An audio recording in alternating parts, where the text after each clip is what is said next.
I promise I won't touch you again after tonight, Korean Mafia boss said to the black woman. The rain wasn't just falling, it was chasing her, pushing her forward as if even the sky wanted her to run. Her breaths came short, hot clouds in the cold Seoul night. Her dress clung to her skin, her braids slapping against her back as she sprinted away from the club's back entrance. She didn't look back. She didn't need to. She could feel him behind her. His presence always hit before his footsteps ever did. She turned the corner sharply, and his voice rolled through the air. Stop. Oh, smooth. Danger and desire braided into one sound. Her body reacted before her mind did. Her steps faltered, her pulse skipped. Because that voice always did something to her. But she forced herself to keep going. She couldn't let him catch her again. Not after what almost happened inside. Don't run from me, he said. And God, he wasn't even breathless. By the time she reached the underpass, her legs shook. The cold metal beams echoed the pounding of her heart. She pressed her back to the wall, trying to steady her breathing. A moment later, he emerged from the shadows. Tall, dark suit soaked through. Black hair dripping, framing the sharpest cheekbones she had ever seen. Eyes, those intense, unreadable eyes, locked onto her like she was the only thing he saw. He approached slowly, his steps controlled, deliberate. He didn't need to run. He knew she couldn't escape him. Rain slid down his jawline, glistening under the dim streetlights, and for a second she forgot how to breathe. You ran again, he said softly. Not angry. Not even surprised. Just hurt. Barely. She pushed off the wall, keeping distance between them. I told you, I can't keep doing this. His gaze flickered down her body, lingering just a beat too long before he forced his eyes back up to her face. The restraint in that simple movement made her stomach tighten. His voice dropped to a whisper. You think I didn't notice the way you looked at me tonight? Her breath shook. That was a mistake. No, he murmured, stepping closer. It wasn't. The air between them thickened, warm despite the cold rain, charged with everything they both tried to deny. You don't belong in my world, she whispered. He stopped just inches away, the rain dripping from his hair onto her skin. But you walked into it, he said, and now I can't walk out. She swallowed hard, the heat of his body brushing her even though he hadn't touched her yet.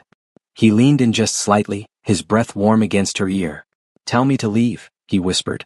I will, if you really want me to. Her lips parted, but no words came out. Because he knew. He always knew. A muscle ticked in his jaw as he pulled back enough to meet her eyes. Tonight is the last time I chase you, he said quietly. And after tonight. His gaze dropped to her lips just for a second. I promise I won't touch you again. The lie trembled in the air. Heavy, thick, suffocating. Because they both felt the truth. He was already touching her without laying a finger on her. And she was already letting him. The hotel suite door clicked shut behind her, sealing the world out. And sealing her alone with him. Warm light spilled over the room, soft gold, dim but intimate. And the rain outside painted watery shadows across the floor-to-ceiling windows. She stood near the doorway, drenched, shivering slightly. Not from the cold. From him. The Korean Mafia boss shrugged off his soaked jacket, his movements slow, deliberate. The black fabric fell to the floor with a soft thud, revealing the fitted shirt beneath, clinging to him, outlining the lean, dangerous strength he carried so effortlessly. His collar loosened slightly, offering a glimpse of the tattoo on his collarbone, and her breath hitched. He noticed. He always noticed. You're tense, he said quietly, voice smooth like warm velvet. You've been tense since you ran. Can you blame me? She shot back, arms crossing over her chest, even though that did nothing to protect her from the heat of his gaze. He stepped closer, not enough to touch, but enough that his presence pressed against her senses. Sit, he said gently. There was no command in his voice, but it still made her muscles soften. He wasn't ordering her. He was trying to calm her.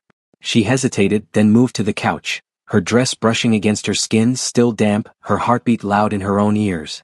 He sat across from her, elbows on his knees, fingers interlaced. He didn't lean back. He leaned forward toward her. And that alone set her nerves on fire. Why me? She whispered. It was a question she'd asked herself every night since the first time he looked at her, as if she were something he wasn't allowed to want. He let out a long breath, dragging a hand through his wet hair. When you walked into my club, you weren't afraid, he said. You were the only person in that room who saw me as a man and not a monster. That's not true, she murmured. It is, he countered softly. And I didn't know what to do with that. His eyes flickered to her lips, just a flicker, but something inside her tightened anyway. She glanced away. You warned me never to tempt you. His jaw clenched. I warned you because I was already tempted. Silence curled around them, hot and thick. He reached for the bottle of liquor sitting on the table, poured 2 glasses, but neither touched theirs. He wasn't drunk. And he wasn't trying to seduce her with alcohol. He was trying to keep his hands busy. If you want to leave, he said quietly, I'll let you. After tonight. Why tonight? She asked, voice softer now. Because if someone else comes after you, he said, eyes darkening, I won't be there to protect you. Her brows furrowed. What are you talking about? He leaned back slightly, eyes never leaving hers. One of my rivals was watching you tonight. Her heart froze. What? Why? He hesitated. And it wasn't like him to hesitate. Because they think. His throat bobbed. You matter to me. She swallowed hard. And do I? His answer was immediate. Dangerous. Bruh. Yes. The word hung between them, hot, heavy, undeniable. She tried to breathe, but something in her chest tightened painfully. You said you wouldn't touch me again after tonight, she whispered. He nodded slowly, his jaw tense, eyes burning with a desire he was holding back by force. And I won't, he said. But that doesn't mean I don't want to. Her breath caught. Then what happens tonight? His eyes softened, heartbreakingly gentle, heartbreakingly dangerous. Tonight, he murmured, I say goodbye to the only woman I've ever wanted. The honesty in his voice hit her harder than any threat, any promise, any kiss ever could. Because in that moment, she wasn't afraid of him. She was afraid of losing him. The untouched drink sat between them like silent witnesses, amber liquid trembling slightly as if sensing the storm brewing inside the room. He didn't look away from her. Not once. Not even to breathe properly. You followed me because someone was watching? She repeated, her voice barely steady. Yes. His reply came low, firm, threaded with something she almost didn't recognize. Fear. Not for himself. For her. Her stomach tightened. Who? One of the Kim Syndicate lieutenants, he said. The one who's been trying to take territory out of my hands. She blinked. I'm not involved in your world. Why would they care about me? He sat back, exhaling slowly as if every word was a weight on his chest. They don't care about you. His eyes lifted, dark, burning, painful. They care about what you do to me. Heat prickled through her body before she could stop it. What I do to you, she whispered. He nodded once, each movement heavy, controlled. You walk into my club, and every guard watches me watch you. His voice dropped, growing rougher. You laugh at the bar, and every man sees how I freeze. You pass me in the hallway, and I forget how to breathe. Her lips parted, heart thudding painfully. And they see all of it, he finished quietly. Which makes you a threat. Or a target. She looked away, pulse racing, trying to anchor herself. The rain outside grew louder, matching the pounding in her chest. So you're letting me go to keep me safe? She murmured. His jaw flexed. No. I'm letting you go so you don't get destroyed by being close to me. She froze. The raw honesty of it sliced through her. He rubbed a hand across his face, leaning back, shoulders tense. I grew up in this life. I know how it ends. And it never ends with the person you care about walking away whole. Her eyes softened, but her voice trembled. You care about me? He looked at her, really looked, like she was the one truth in a world full of lies. You matter too much, he said simply. And somehow that hurt more than anything. The air thickened. She shifted slightly on the couch, crossing her legs, and his eyes dropped, briefly, to the movement. Not lust. Not hunger. Control wrestling with desire. She felt it. She felt all of it. You're breaking your promise, she whispered, breath shaky. You're not supposed to look at me like that. His eyes lifted, locking on hers with a heat that nearly stole her breath. I know, he murmured. But I can't stop. She swallowed, her pulse fluttering in her throat. Then why did you promise it all? She whispered. He leaned forward, elbows on his knees, hands clasped tightly like he needed to hold something or lose control. Because if I touch you, he said, voice raw, trembling on the edge. If I let myself have you even once. He shook his head. I won't survive letting you go. Her breath hitched. Her body warmed. The space between them felt charged, electric, magnetic, dangerous. She whispered, You're afraid. He nodded slowly, eyes never leaving hers. Of you, he said. Of what you make me feel. Of what I'd do to protect you. Silence fell, heavy and intimate. She leaned back, heartbeat thundering. So what happens now? He looked at her with eyes full of heat and heartbreak. Now, he said softly, I try to keep a promise I should never have made. And in that moment she knew. He wasn't afraid of touching her. He was afraid he never wanted to stop. He stood abruptly from the couch as if remaining seated would break him. The movement was sharp, tense, too fast for the calm mask he usually wore. He walked to the tall window overlooking the neon-washed streets, rain streaking down the glass in long trembling lines. The city lights reflected on him like fractured colors. A man divided in two. His hands braced against the window frame, knuckles white, shoulders rigid. He looked like someone fighting himself. "You're not telling me everything," she said quietly from behind him. His back rose, not with anger but with breath he couldn't release. He stayed silent. She could hear the tightness in that silence. She stepped closer, cautiously, her voice a soft thread in the dim room. "You said you're letting me go for my safety," she said. "But there's something else." Nothing. No answer. Just the rain and his ragged breathing. Finally he spoke. Voice low, strained, almost breaking. "I'm trying." She frowned. "Trying what?" His head lowered and he exhaled shakily. "Trying not to reach for you," he said. "Trying not to forget the world outside this room exists. Trying not to undo himself because of you." He didn't say the last part out loud, but she heard it in every syllable. She took another hesitant step forward. The closer she got, the more he tensed, like her nearness burned. "You don't have to protect me from yourself," she whispered. "Yes," he said instantly, almost violently. "I do." She froze. Slowly, painfully, he turned to face her. His eyes. God, his eyes. Fear. Longing so fierce it was almost a confession. "You don't know what happens when I stop controlling myself," he said softly. "And with you, I lose that control without even touching you." Her pulse jumped. The room suddenly felt too warm, too small, too intimate. "What do you mean?" she asked. He stepped forward, not to touch, but to close the distance until only a breath separated them. Their bodies didn't touch, but the air between them caught fire. "When you look at me," he murmured, "I forget I'm supposed to be dangerous. When you walk away, I want to pull you back. And when you're close." His voice dropped, rough and quiet. "I feel things I don't have names for." Heat unfurled in her stomach. She swallowed. "Then tell me why you're really letting me go."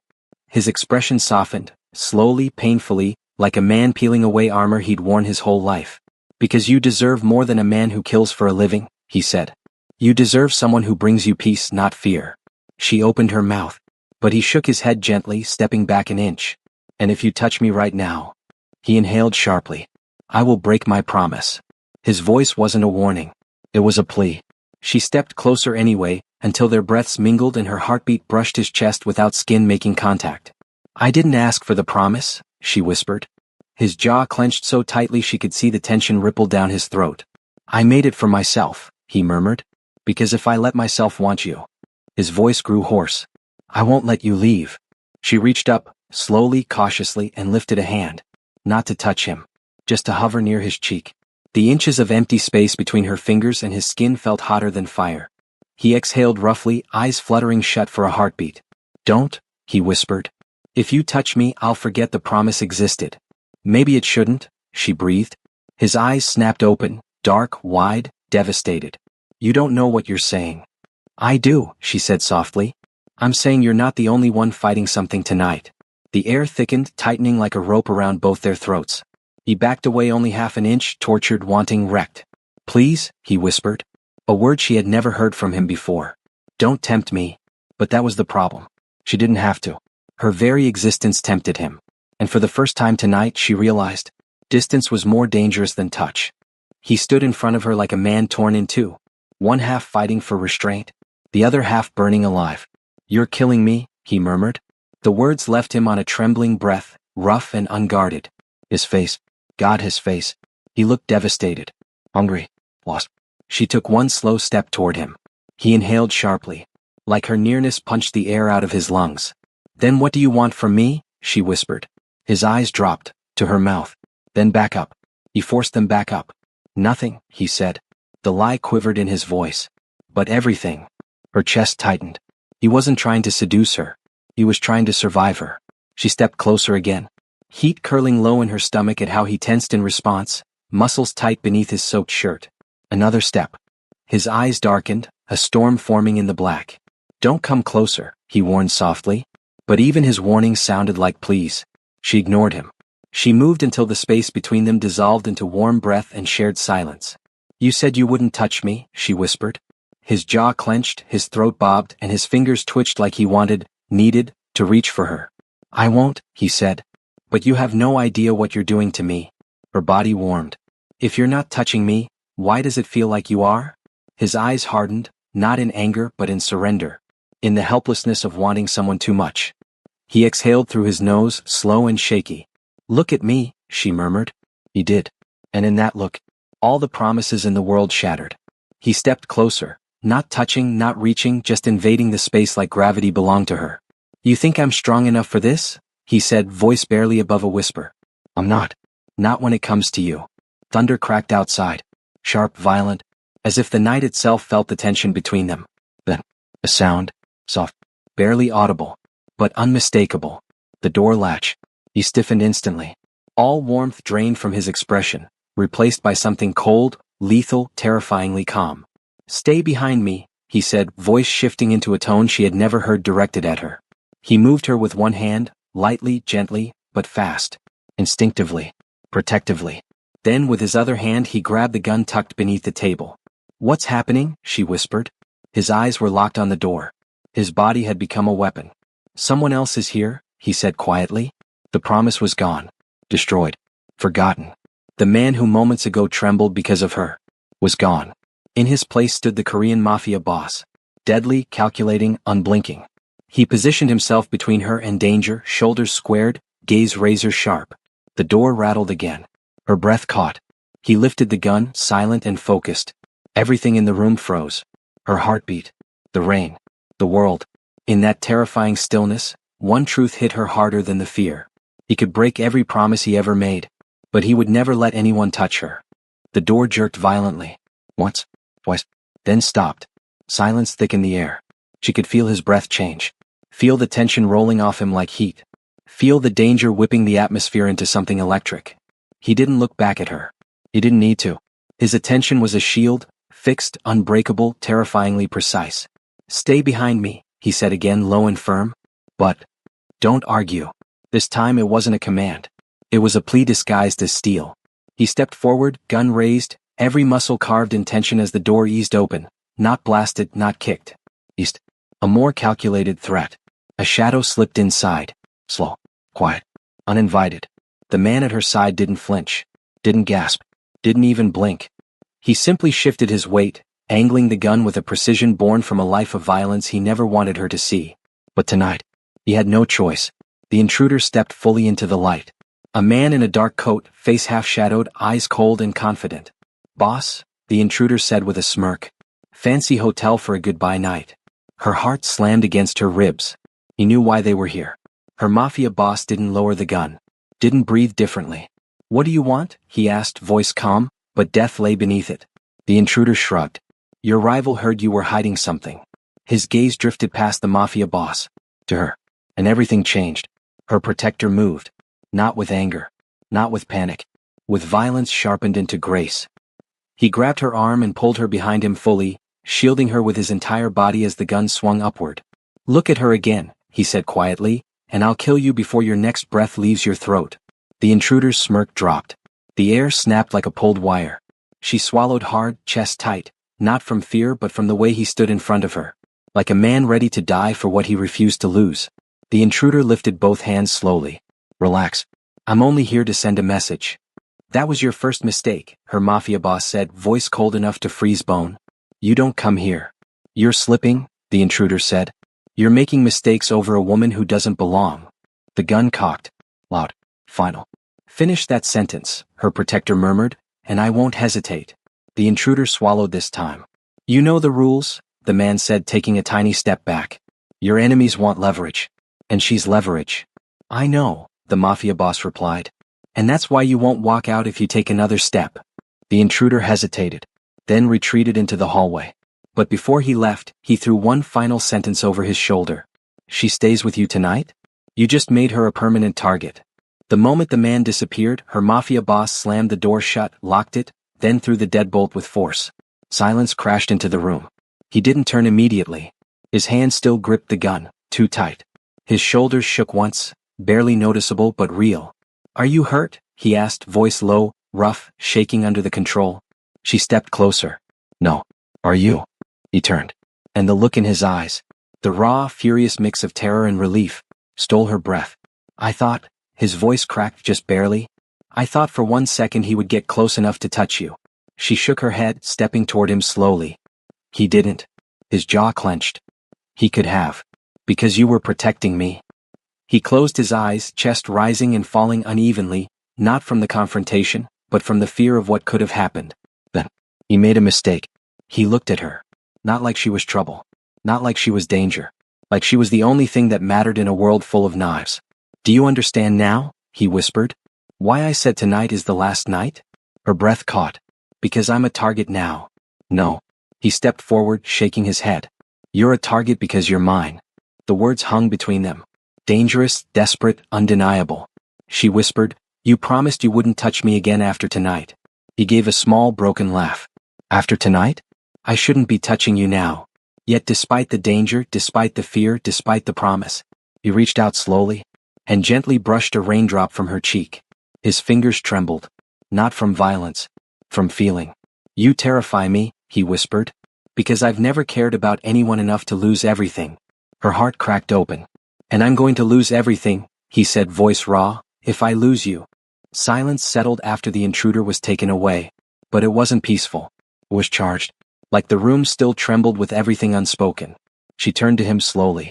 He hadn't moved from where he stood after slamming the door shut. One hand was braced against the wood. The other clenched at his side. Jaw tight, eyes dark. Like he was fighting something inside himself with everything he had left. Are you hurt? He asked, still facing the door. No, she said softly. Are you? He didn't answer. He didn't need to. The tremor in his shoulders said everything. Jamin, she whispered. His entire body stiffened. He turned, slowly, like he was afraid to look at her, afraid of what would happen if he did. His eyes met hers. And the storm he'd been holding back all night cracked open. He stepped toward her once. Each step heavy with emotion, with restraint, with a promise that was already dying. Why are you looking at me like that? She whispered. He stopped right in front of her. Close enough for her to feel the heat rolling off him, but not touching. I almost lost you tonight, he said. The words didn't come out smooth. They came out raw, scraped from a place he didn't show anyone. You didn't, she said, voice trembling. But I could have. His voice broke, just barely but enough to shatter her breath. I told you I wouldn't touch you after tonight, he said. But after what happened, that promise feels like a punishment. She swallowed hard. Her heart raced so loud she was sure he heard it. What if I don't want you to keep that promise? She whispered. He went absolutely still. Like the world stopped spinning. Don't, he said softly. Don't say things you don't mean. I do mean them. His eyes closed for a second. One long, tortured second. When he opened them again, something inside him had snapped. You don't know what you're doing to me, he murmured, stepping even closer. You make me lose control. You make me break rules I swore I'd never break. She breathed, then break them. He inhaled sharply, like her words touched the deepest part of him.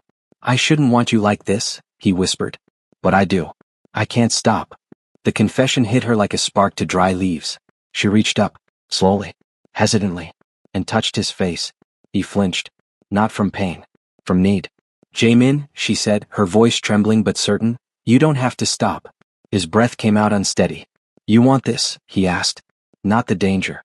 Not the mafia. Me. She nodded. I want you. Her honesty broke him cleanly, completely. He grabbed her waist, not rough, not claiming, but desperate. Desperate like a man who had been starving for something he finally had permission to taste. He pulled her against him, forehead touching hers. I tried so hard to protect you from me, he whispered. But I can't let you go tonight. Not now. Not after everything. Her fingers slid into his hair. His breath hitched. I don't want you to let go, she whispered. He exhaled shakily, his lips brushing her cheek, just barely, just enough to burn. I promise. His voice dropped, full and low. I'll never leave you alone again. Her heart thudded painfully. Even if it's dangerous? Especially then. He held her closer as if she were the only thing grounding him. Then his lips brushed hers. Slow, trembling, reverent. A kiss filled with everything he had tried to hide. A kiss that tasted like surrender. A kiss that broke every promise he ever made. When they finally pulled away, breathless and shaken, he whispered against her lips. I won't touch you again after tonight. Because after tonight, you're mine for good. And for the first time, she let herself believe it.